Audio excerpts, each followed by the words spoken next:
Quisiera brindar un gran y cariñoso saludo en el nombre de nuestro Señor Jesucristo, como decimos acá, gracia y paz. Hemos estado en una serie de temáticas hablando sobre el Evangelio de nuestro Señor Jesucristo, sobre la evangelización, y también nos damos cuenta de que nosotros como cristianos muchas veces hemos hecho de las tradiciones religiosas o de la cultura religiosa imperante de nuestra cultura occidental, con falencias, con tradiciones, hemos hecho de eso una idolatría. Y nos fomentamos y nos hacemos valer por lo que dijo Lutero, por lo que dijo Calvino, por lo que dijo tal pensador, por lo que dijo tal escritor, por lo que dijo tal, hoy día más incluso, hoy día muchos cristianos, lo que dijo tal profeta, lo que dijo tal apóstoles modernos, profetas modernos. No digo que el Señor no vaya a levantar profetas y apóstoles en estos tiempos porque la escritura es clara y dice que sí, pero cuando estos a lo mejor no están de acuerdo, de acuerdo a Cristo, a la verdad en Cristo, es bien complejo. En el contexto de esta pluralidad religiosa, la verdad es lo importante. Y la verdad es Cristo. Y la verdad nos hará libres. Hay varios conceptos que se definen como la verdad. La palabra es verdad. Cristo mismo se presenta como la verdad. Dios es la verdad. Las escrituras es la verdad, ¿cierto? Y así es como debemos mirar. Sus mandamientos son verdad. Eso evangelio es verdad. La verdad fue y continúa siendo la mejor estrategia, ya que la verdad nos hará libre. El texto bíblico demuestra que el apóstol Pablo, en este sentido que hemos estado mirando, Hechos 17, hacía entender el modo de ser y presentaba cómo eran los atenienses. Cuando él resalta que todo lo que había visto en ellos era altamente religiosos, queda claro que él comprendía la forma de cómo creían y veían el mundo. Para introducir el tema, quisiera invitarlos a que busquen en sus Biblias eh, lo siguiente. En el libro de Hechos de los Apóstoles, y él señala lo siguiente.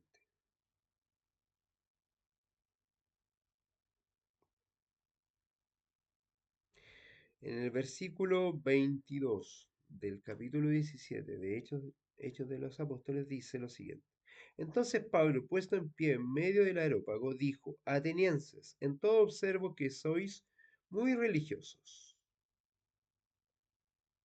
Cuando leímos el primer versículo en el 17 decía que él discutía en las sinagogas y también leímos que él en su espíritu estaba lleno de molestia, estaba enardecido viendo la idolatría. Pero mira cómo el espíritu cambia este pensamiento y los trata de una manera amable, de una manera a quienes quizás podría él, podría él considerarlos como enemigos, eh, y los llama que son muy religiosos. ¿No es una enseñanza para ti y para mí? Con este versículo, el versículo 22 del capítulo 17 de Hechos de los Apóstoles, vamos a pedir la dirección del Espíritu Santo para que nos ayude a compartir este pensamiento. Querido Señor, gracias por tener esta oportunidad de hablar de ti. Tú eres un Dios maravilloso, un Dios bueno que nos llena de sabiduría y queremos conocerte cada día más. Señor, acompáñanos, porque en ti podremos tener la claridad y el entendimiento profundo para poder seguirte. Todo esto, Señor, lo agradecemos en los méritos de tu Hijo amado Jesús. Amén y amén. Bueno, al hablar de este Dios desconocido que hizo Pablo, ¿cierto? Usa con mucha gentileza y sabiduría. Y él empleaba la expresión en vuestra ignorancia para decirles a ellos que Cristo Jesús era el Dios que ellos adoraban sin conocerle, un Dios desconocido. El apóstol usó la sabiduría, la gentileza y el conocimiento para llevar el evangelio a aquellas personas, sin dejar de decir la verdad. Y eso es lo más importante. Expuso en la ignorancia de ellos. Sin dejar de decir la verdad, expuso la ignorancia de ellos y los trató con amor. Les dijo que eran muy religiosos. Los trató con cariño. Al discurrir sobre la fe en el Dios verdadero, él responde a los principales pensamientos tanto de los dos grupos que hablamos, tanto de los estoicos como de los epicúreos. Contraponiendo la idea panteísta de los estoicos, presenta a Dios como un ser personal, creador, y luego enseguida responde a los epicúreos, presentando a Dios como el creador de todas las cosas, todas las familias. Como los atenienses creían que los hombres brotaban de la tierra, la explicación de Pablo sobre la creación del hombre iba por lo menos en otra dirección, como otra cosa. Este choque cultural, este encuentro de lo que pensaban con los atenienses, al final, Adán es el hombre de la tierra roja, u hombre, u humanidad, en estricto rigor, en estricto rigor. Es el mismo sentido y reforzó la idea de que todos fuimos creados por Dios, incluso los atenienses. Lo que podemos observar en este sentido es que el apóstol Pablo tenía conocimiento de la cultura y de la religiosidad entre aquel pueblo. Eh, Tiempo atrás yo te dije que nosotros debemos ser muy cuidadosos cuando queremos hacer evangelización, cuando queremos hacer evangelismo. Si no tenemos un respeto y no conocemos la cultura y no nos empapamos de la cultura a quien queremos presentar el evangelio, es mejor que no lo hagas, porque a lo mejor vas a cometer un daño, y un daño terrible que va a costar mucho tiempo reparar. Cuando llevas la misión, la evangelización a otro lugar y estás haciendo una misión transcultural, debes ser un respetuoso, un cuidadoso y un conocedor de la cultura. Ya lo conversamos tiempo atrás en otro mensaje sobre las misiones transculturales. Por eso vuelvo a hacer hincapié, aunque el foco de esta reflexión apunta hacia otro lugar, es importante que lo miremos. Lo que podemos observar que el apóstol tenía ese conocimiento de la cultura, de la religiosidad, y deducimos que el mismo Espíritu Santo usó ese entendimiento, esa sabiduría de Pablo, pues él pasa a citar frases de grandes intelectuales griegos en cuanto a la presentada de la verdad del Evangelio y de Dios a quien él sirve.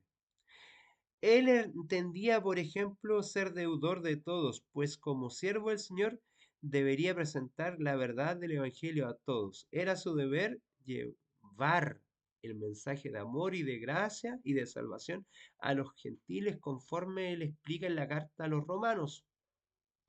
Y él dice en Romanos 1:14, dice, a griegos y a no griegos, a sabios y a no sabios, a todos ellos, con todos ellos tengo una deuda, que es predicar el Evangelio. Soy deudor, les debo eso. Cuando tú y yo conocemos el Evangelio, tenemos una deuda, que es predicar sobre este Dios maravilloso, el Hijo del Hombre, el Hijo del Hombre, en la forma de nuestro Señor Jesucristo. Y en este contexto de Atenas, él hablaba a aquellos que eran considerados griegos y sabios. ¿Te atreverías a hablar con un hombre culto sobre el Señor? No había Pablo cualquier sentimiento de discriminación en ese sentido? ¿O debes también tener una cultura que te haga llegar a otras esferas? Pablo tenía entendimiento para poder hablar con un hombre inteligente, para un hombre que podía citar a algún pensador. ¿Conoces los pensadores actuales? ¿Puedes dar una cita de algún filósofo actual, de algún epistemólogo, de algún pensador de estos tiempos? ¿Podrías hablar de Michel Foucault? ¿Podrías citar a Levi-Strauss? ¿Podrías hablar sobre o de algunos pensadores, si ya no conoces algunos pensadores modernos, algunos pensadores fenomenológicos, hermenéuticos, Heidegger, Hegel, u otros más, Husserl, cualquier otro, si no conoces, podrías hablar de Descartes, René Descartes. ¿Tienes algún bagaje cultural? Todos pasamos por una escuela y algo de filosofía tuvimos en nuestras asignaturas. Podríamos hablar de algunos pensadores presocráticos o postsocráticos. Podríamos hablar sobre el pensamiento de Platón, Aristóteles y Sócrates. Podríamos conversar sobre ética para llevar el Evangelio. ¿O crees que no necesitas de la cultura? ¿No estás mirando el ejemplo de Pablo?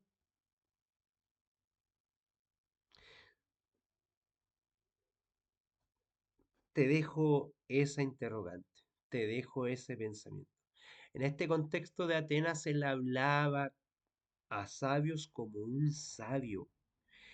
Él dijo que Jesucristo era el Hijo del Hombre, tituló a Cristo y lo apuntó como el Mesías, la verdad que debe ser siempre dicha. Y en cuanto a nosotros, ¿será que debemos ser versados en este sentido? Vuelvo a insistir. ¿Debemos conocer algo sobre la sociología, la antropología, la psicología, la geografía, la teología, la filosofía? ¿Tener algún conocimiento? Quizás no necesariamente, como ocurrió en el caso de este ejemplo que estamos citando en Hechos 17. Y para esas colocaciones en el sentido, el Espíritu Santo también revelará verdad en nuestra verdad. Así que no podemos dejar de considerar que es Dios quien coloca en nuestras bocas lo que debemos hablar conforme a nuestro Señor Jesucristo, a lo que Él nos declaró. Porque el Espíritu Santo, en Lucas 12 dice, porque el Espíritu Santo os enseñará en la misma hora lo que debáis decir. El Señor nos prometió, Él nos prometió que nos va a decir y nos va a señalar qué es lo que podemos hablar con aquellas personas que tienen un conocimiento. Porque la Biblia también tiene un conocimiento profundo del Evangelio, porque muestra a Cristo. Así que el Señor te bendiga grandemente y como decimos acá, gracia y paz.